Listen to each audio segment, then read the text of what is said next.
गंजाम जिलार अधिष्ठात्री देवी माँ तारातारिणी पीठरे ओडिशार मुख्यमंत्री मोहन चरण माझी द्वारा कन्या विवाह योजनार शुभारंभ हो योजन 201 जन नुआ दंपति को मुख्यमंत्री निजे आशीर्वाद दे शुभकामना कर योजन गरीब झील मान बेसी लाभ मिल बह विधि झीर बापा और भाई हिसाब से मुख्यमंत्री उपस्थित रही कन्यादान करथिले।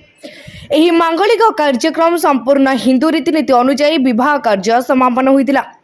एही अवसर में मुख्यमंत्री कहितिले जे एपरि एक पुण्य कार्य करी मो निजको धन्य मन करूछि। एहा होइछि एक नूतन जनमंगलकारी योजना।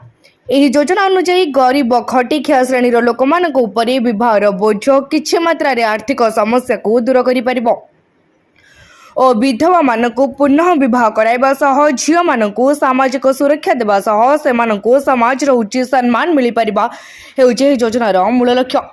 एही योजना सरकार तरफ 60,000 टंका सहायता मिलिबो जहाँकि कन्या खाता को 45,000 टंका और कन्या विवाह योजना करुवा संस्था को अवशिष्ट 15,000 टंका दियाजिबो।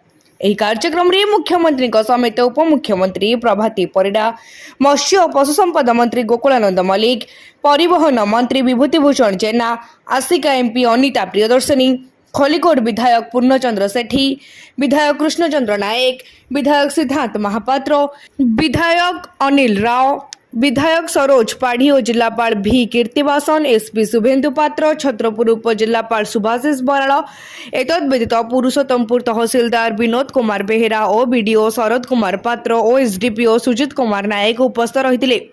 सरकार एभली पदक्षेप को जनसाधारण खूब प्रशंसा कर।